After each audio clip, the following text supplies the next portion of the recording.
So we're sitting over at Eagle's Nest today, and I know we've done a piece about the restaurant, the new restaurant, and the renovation, but today we're going to sit down with two of the people that are going to be in charge of the food.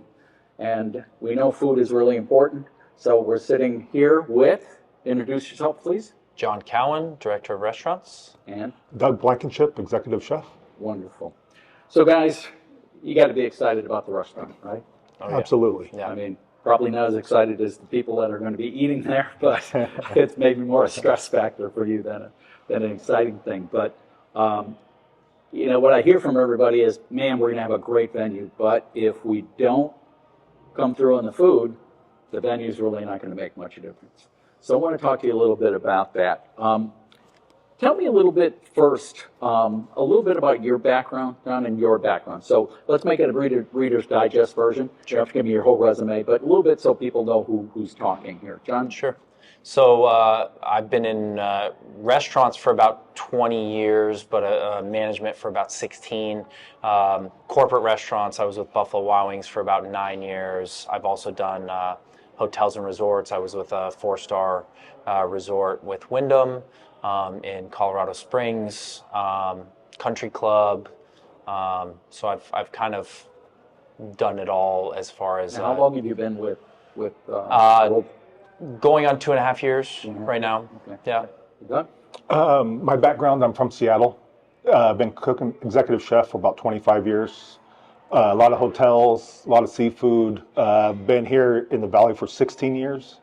The Radisson hotels, golf courses, some senior living. Excellent. And I've been here about a year now. Okay, Yeah. very good. Yeah. So tell me about the concept. What was it? Were you guys involved at all, like in the idea of the concept, Yeah. the Westwind Tavern? What's the idea behind the concept? What are we after? I mean, we know what kind of Eagle's Nest feels like. What are we looking for over So there? Eagle's Nest, obviously, comfort food here. Over there, we were looking to push some boundaries a bit, not get too wacky with the food, but we're shooting more for a gastropub.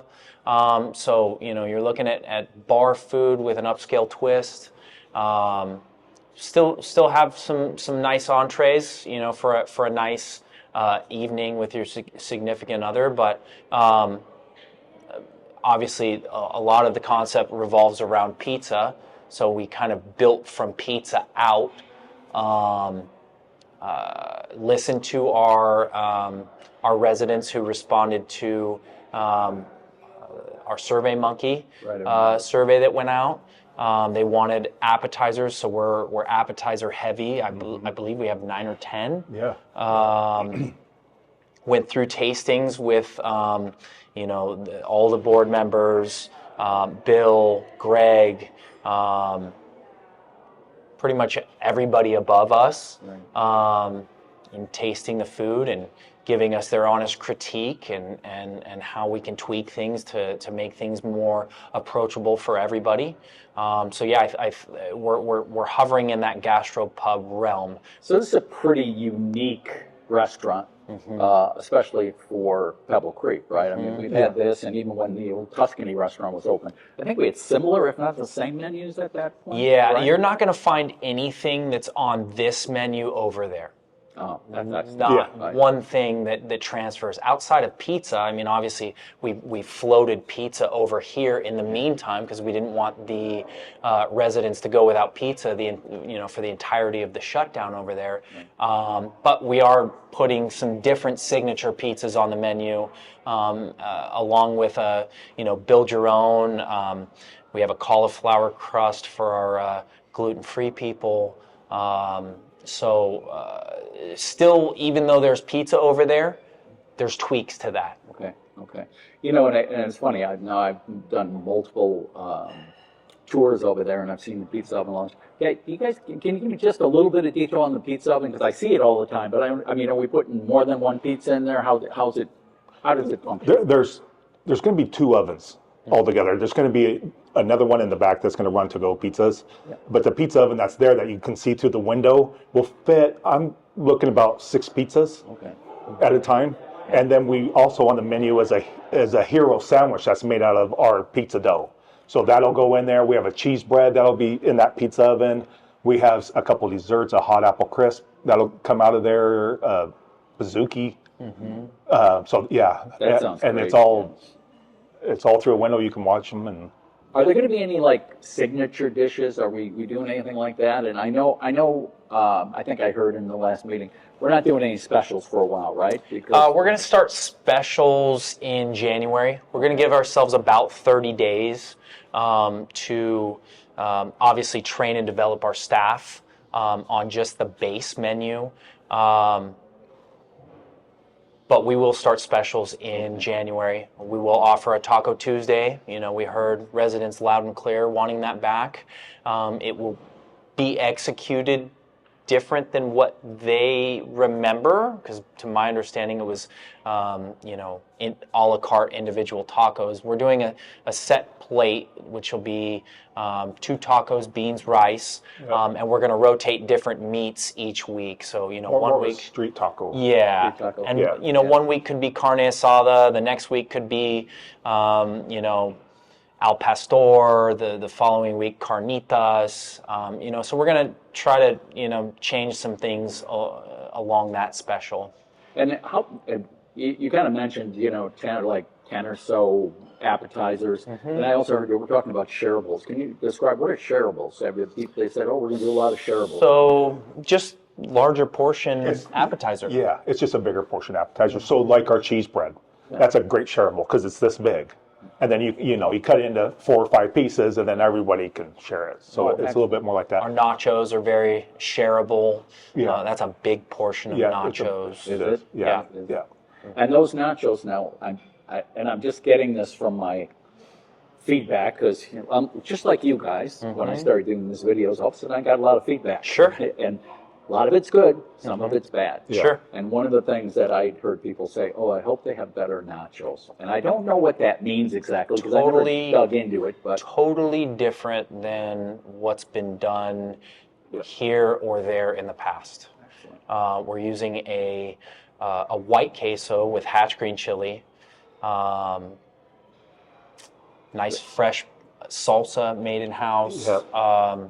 are they going to be like a loaded nachos or a? Yeah, it's more of a loaded nacho. It doesn't, like a meat is an extra option on this, but one thing that we like about it is that the refried beans go down on the bottom of the plate and we build on top of that.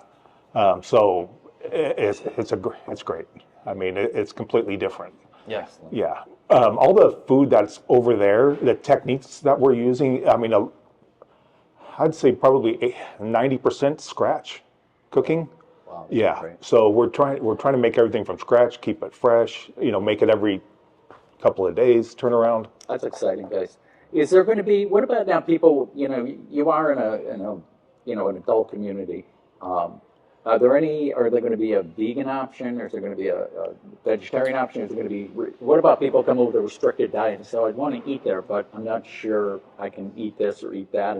How do we make arrangements for that, or do we? Well, we have it marked on the menu, so we have gluten friendly. We're not free. We're friendly. Yeah. And Obviously, we make dough in house, so there's gluten present in the air. So we can't really advertise gluten free. We can promise that the dish isn't made with gluten, that we're changing gloves, washing hands, but there's gluten present in the air. So there's no way to ensure 100% gluten free. It is gluten friendly, as in there's no gluten present in the dish. Gotcha.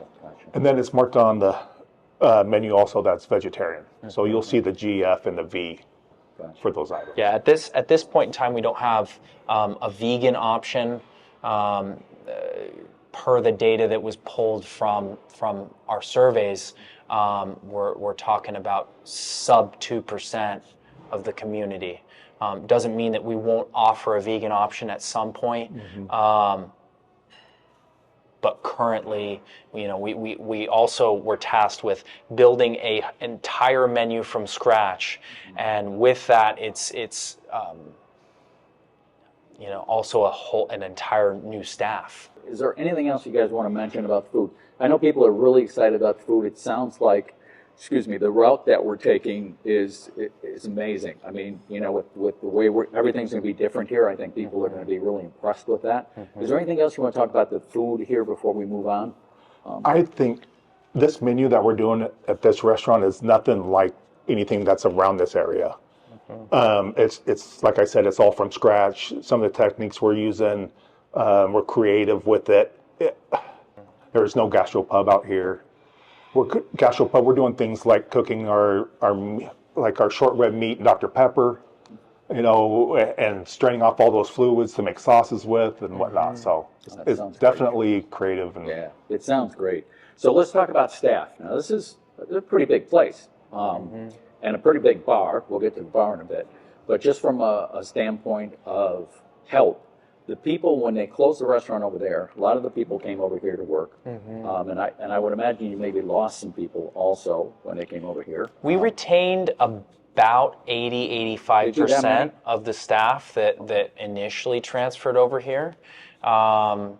So we retained majority of them. So what's your goal now to staff that place up as far as what do you need? We're probably looking around 40-ish servers. 40. Another 10 plus bartenders, probably around 8 to 10 busser runners, and 6 to 8 hostesses. And when is that started? Have you already put out feelers? We don't, in working with our recruiter, the effects of COVID have really diminished as far as the hiring pool for restaurants. What we're hearing is that essentially the pool for restaurants versus the jobs that are available, night and day. There's far more people looking for a second income or just an entry level position in restaurants than there was in years past. Yeah. Now, going off of the restaurants, go to the bar a little bit. The bar is amazing. I mean, that bar, I was at the old bar. 6 seats, whatever we used to have in there. Yeah. Now we're talking about maybe close to 50 seats? I think you're closer to 40, 42. Okay. Because that, you've seen the bar, so where that kind of circle is, there's going to be like a lazy Susan there. So there's not really going to be seating there. I think you're looking more about 30, 32 on the inside, another 10, 12 on the outside. So it's not so still bad, 40-ish plus seats. And how are we going to staff the bar? I mean, is there going to be like 2 bartenders? What are you after? I think it's the way that bar is structured. I think it's most times going to be a minimum of 3, high volume of 4 to 5. We also have to make it to where they have the opportunity to make money. If I put too many people on the bar, their pool goes down considerably. But for us, it's going to be kind of starting small in the sense of not giving them too many tables outside of their bar top. I know there's going to be an influx. People are going nuts waiting for this thing to open. Yeah. And I'm thinking, holy cow, we're not going to get a seat at the bar because there's going to be so many people in there. But you got to cut yourself some slack. The big thing is we're going to be transferring some experienced people over there, but those people are stopgaps, and those people are still learning a new menu, a new concept, a new layout. We're going to be doing new things from a kitchen aspect, new cocktail menu, new wine list, couple new beers in there. There's a lot of new, even though they will see some familiar faces, on top of the influx of new employees. And not to speak negatively, but I've done new restaurant openings for corporate restaurants. Typically retain 70 to 60%. So you're going to lose 30, 40% of the people that you onboard. So from the bar standpoint too, now are we going to do, it's going to be a full bar, right, everything? Are we going to do signature cocktails? Are we going to make our own cocktails and say this is going to be the, Pebble Creek Croaker? I will have we've tested some signature cocktails here. We get mixed traction on the cocktails here. A lot of people in this demographic have their set drink already. This is what they drink. It's more often than not, we're seeing people try these drinks on a busy Thursday, busy Friday night. busy Saturday night, where it's a spontaneous night out. Something different. Something Let's try different. something Yeah. different. Exactly. Right? I'm going to start small on the cocktail list, but I'm trying to section it in some fresh and fruity drinks, some more spirit forward drinks, some experimental drinks, and we'll see what sticks, and we'll be fluid on that situation as well. Well, you did that thing with the bartenders where they came up with their own drinks, Okay. to put on the menu, and they come back here and letting us taste it. They're delicious. Yeah. Yeah, we only get to taste a little bit. We're doing blended drinks and things too. We got a blended. I believe there. we have Yeah. my understanding is there's 2 or 3 blender stations behind the bar, so we will be doing some blended drinks over there. Right, great. And how many beers on tap? My understanding is there's 8 taps. Wow. So- are you going to have 8 different beers? Yep. Wow. 8 different beers. Well, there will be It's 4 in the snack. 4 in the snack bar, in Yeah. the turn Yeah. snack bar, and then 8 at behind the bar. Wow. Yeah. Wow. That's that. Yeah, it's going to be great.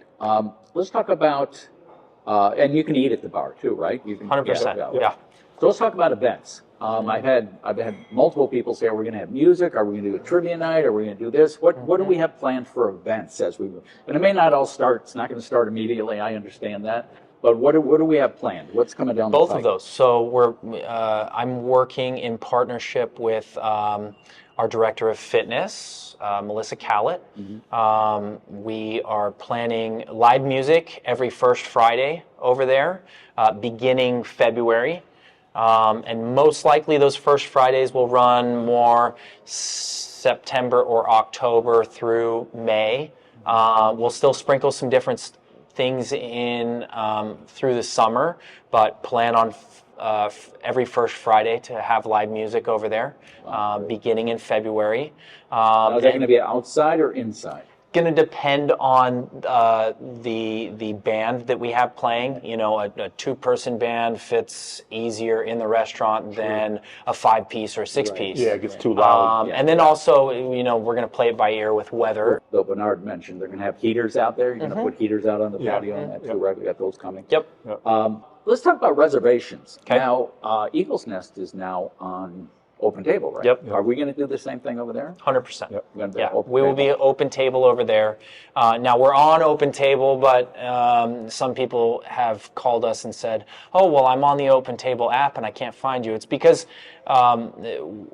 we live in open table world. We live in what they call exclusiveville, where we aren't really driving the public in here. It's more of an in-house reservation system for us. Now they can still make the online reservation through the HOA website and using our widget there, but we're intentionally not advertising to the public right now. So with all the pizzas that I think, you get this pizza oven, we got another pizza oven in the back. Yeah. Takeout. Yeah. Is it call only? Are we going to have anything online where people could go on and say, "Hey, here's the pizza I want," and put it in? How's that going to work? As of right now, there won't be any online ordering. That might be a thing in the future. I have to work through the many layers of North Star to navigate if that's even going to be an option. Okay. Some of that has to do with North Star being our point of sale.